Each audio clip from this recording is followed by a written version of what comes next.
जय गणेश जय जय गणपति जय।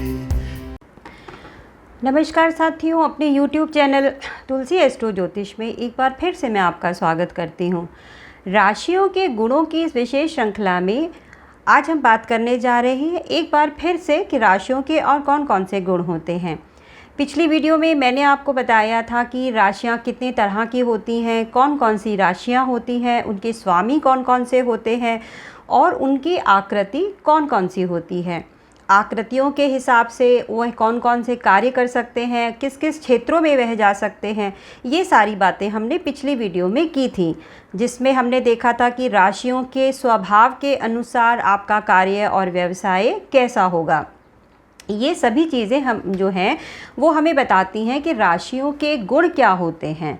तो उसी श्रृंखला में राशियों के गुणों को लेकर एक बार फिर से मैं आपके सामने उपस्थित हूँ और आज हम इस वीडियो में बात करने जा रहे हैं राशियों के और गुणों के बारे में कि राशियाँ जो होती हैं वो कौन कौन से तत्वों से मिलकर बनी हुई होती हैं और कौन कौन से तत्व जो होते हैं उनमें कौन कौन सी राशियों का समावेश होता है। तो आइए आज की वीडियो शुरू करते हैं। शुरू करने से पहले मैं आपसे एक अनुरोध करना चाहूँगी कि यदि आपको मेरी वीडियो अच्छी लगती है तो प्लीज़ मेरी वीडियो को लाइक कर दीजिएगा और चैनल को सब्सक्राइब कर दीजिएगा।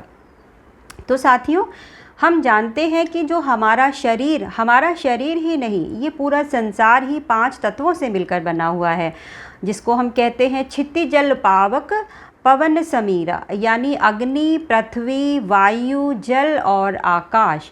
जब हम राशियों के गुणों के बारे में बात करते हैं कि राशियाँ कौन कौन से तत्वों से मिलकर बनी हुई होती हैं, तब हम उसमें आकाश को नहीं लेते हैं। जब हम ग्रहों की बात करेंगे तब हम आकाश को लेंगे। तो यहाँ हम पहले बात करेंगे कि राशियों में कौन कौन से तत्वों का समावेश होता है। 4 तरह के तत्व यहाँ पर हम लेंगे। पहला तत्व हुआ अग्नि। अग्नि मतलब जिसमें आग है, तो उसमें कौन कौन सी राशियाँ आती हैं, जैसे मेष है, सिंह है और धनु है, जिनके स्वामी क्रमशः मंगल, सूर्य और गुरु बनते हैं। दूसरी तरह की राशियाँ कौन सी होती हैं, पृथ्वी तत्व की राशियाँ, और जिसमें कौन कौन सी राशियाँ आती हैं, 2, 6 और 10। 2 अर्थात वृष और 6 अर्थात कन्या और 10 अर्थात मकर, जिसमें वृष राशि के स्वामी बनते हैं सूर्य, मकर के स्वामी बनते हैं शनि और कन्या के स्वामी बनते हैं बुध।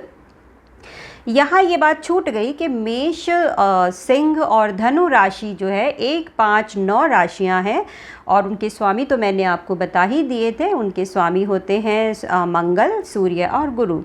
तीसरे तत्व की राशियों की यदि हम बात करें तो वह होती हैं वायु तत्व की राशियाँ, और वो कौन सी होती हैं, वो हैं 3, 7 और 11। 3 अर्थात मिथुन, 7 अर्थात तुला और 11 अर्थात कुंभ राशि। तो जो मिथुन है उसके स्वामी बनते हैं बुध, और 7 यानी तुला राशि उसके स्वामी बनते हैं शुक्र, और 11 यानी कुंभ राशि और उसके स्वामी फिर से एक बार शनि ही बनते हैं। आइए चौथे तत्व की बात करते हैं। चौथा तत्व है जल तत्व। तो जल तत्व की राशियाँ कौन सी होती हैं, 4, 8 और 12, यानी कर्क, 8 से वृश्चिक और 12 से मीन राशि, और इसके स्वामी कौन हुए, चंद्रमा, और 8 मतलब वृश्चिक के स्वामी मंगल और 12 मीन यानी उसके स्वामी गुरु होते हैं। तो इस तरह हम देखते हैं कि 4 तरह के तत्व होते हैं और इन चारों तत्व से मिलकर ही ये 12 राशियां बनी होती हैं। आइए बात करते हैं कि दोष कौन कौन से होते हैं राशियों के। तो साथियों, आपने कभी सोचा है कि हमारे जो शरीर है ये बीमारियों का घर है और हमें हमेशा कुछ ना कुछ समस्या लगी रहती है। वर्तमान समय में जो हमारी दिनचर्या है, जिस तरह का सामाजिक परिवेश है, तो पेट में एसिडिटी होना, कोल्ड कफ या वायरल होना और गैस होना ये बहुत साधारण है और ये किसी भी इंसान को हो सकता है और होता ही है। तो जो पित्त है, वात अर्थात वायु, और कफ यानी जो कोल्ड वगैरह होता है, तो ये तीनों प्रकार के जो दोष होते हैं वो हम सभी में पाए जाते हैं। और ये कोई भी यदि आप बीमारी का नाम लें तो उस बीमारी की जड़ में ये 3 तरह के दोष ही होते हैं, पित्त, वात और कफ। तो अब आप सोच सकते हैं कि क्या हमारी जो राशियां हैं क्या वो इन दोषों के लिए ज़िम्मेदार हैं। तो जी हाँ, हम कह सकते हैं कि हमारी ये जो 1 से लेकर 12 तक की जो राशियां हैं वो चूँकि डिफरेंट टाइप के तत्वों से मिलकर बनी होती हैं, 4 तरह के तत्वों से मिलकर बनी होती है। तो जिस भी जातक पर जिन राशियों का प्रभाव होता है उस राशि से संबंधित उनको बीमारियां हो सकती हैं। तो अब एक दोष और भी होता है जिसे हम त्रिदोष कहते हैं। जब ये तीनों दोष किसी भी एक जगह इकट्ठे होते हैं तो उसको हम त्रिदोष कहते हैं। मान लीजिए हमारे शरीर में पित्त है, हमको लग रहा है कि एसिडिटी है, तो हम कुछ टैबलेट लेंगे और उसका इलाज कर सकते हैं फॉर टाइम बीइंग के लिए। उसके बाद यदि गैस है वो भी हम कर सकते हैं। कफ कोल्ड होने पर हम सोचते हैं 2-4 दिन के लिए आया है चला जाएगा। लेकिन कोई कोई जातक ऐसे भी होते हैं जिनको इन तीनों तरह के दोषों का सामना करना पड़ता है, उसको हम कहते हैं त्रिदोष। तो त्रिदोष जो है ये सबसे ज़्यादा जो मुश्किल है वो इसी के कारण होती है, क्योंकि कोई भी परेशानी होती है आप डॉक्टर के पास जाते हो तो वो आपको दवाई दे सकते हैं, परंतु कभी कभी ऐसा होता है कि डॉक्टर ने कहा 4-5 दिन की दवाई दी परंतु फिर भी उससे आपको फ़ायदा नहीं हुआ। तो मतलब ये थोड़ा सा कन्फ्यूजन वाली स्टेज होती है, क्योंकि समझ नहीं आता कि हम कौन सी समस्या से जूझ रहे हैं। आइए समझते हैं इन तीनों दोषों को उत्पन्न करने वाली राशियां कौन सी हैं। सबसे पहले बात करते हैं पित्त की। तो पित्त क्या है? पित्त गर्मी है, और गर्मी किससे होती है? अग्नि से उत्पन्न होती है। और अग्नि तत्व की राशियां कौन कौन सी हैं? जैसे मैंने आपको शुरू में बताया, मेष है, सिंह है और धनु है। तो जिन जातकों पर मेष, सिंह, धनु यानी 1, 5, 9 राशियों का प्रभाव होता है उनको पित्त से संबंधित समस्या हो सकती है। दूसरी वायु तत्व की राशि हो गई 2, 6, 10, जैसे मैंने आपको बताया। तो मान लिया हमने कुछ खाया, पेट में जाकर स्थिर हो गया, तो पृथ्वी क्या है? स्थिरता है।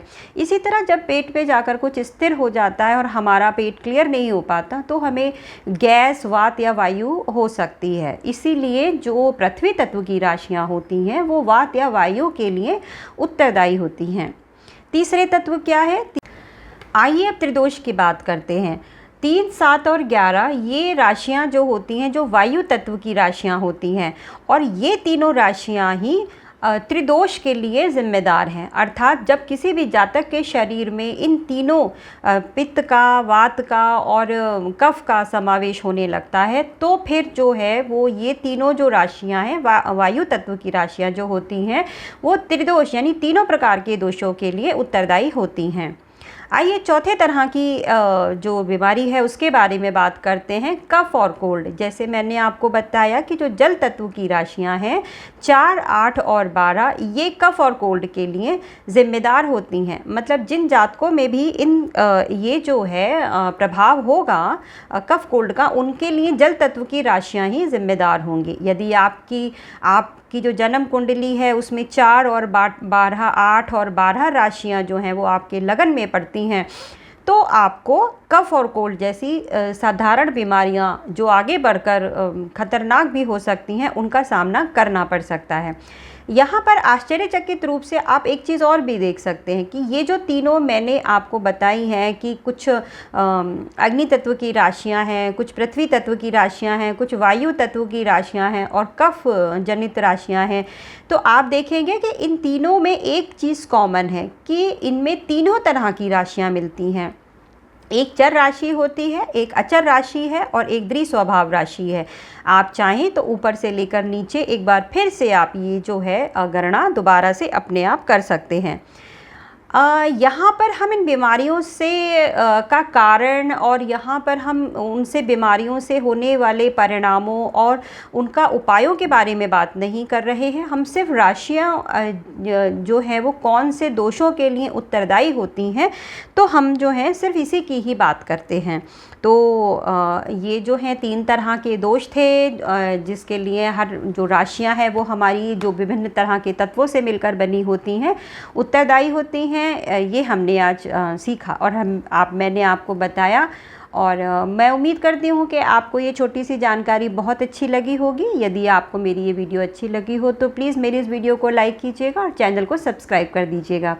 ज्योतिष संबंधित कोई भी यदि जानकारी आपको चाहिए तो जो नीचे नंबर दिए गए हैं उन नंबरों पे कॉल करके या व्हाट्सएप करके आप जानकारी ले सकते हैं।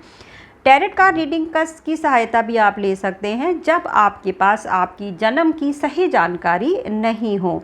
उसके अलावा यदि आप कोर्स करना चाहते हैं ज्योतिष का और टैरोट कार्ड रीडिंग सीखना चाहते हैं तो उसके लिए भी आप संपर्क कर सकते हैं, जो बहुत कम समय में और बहुत कम शुल्क में आप ये कोर्स कर सकते हैं।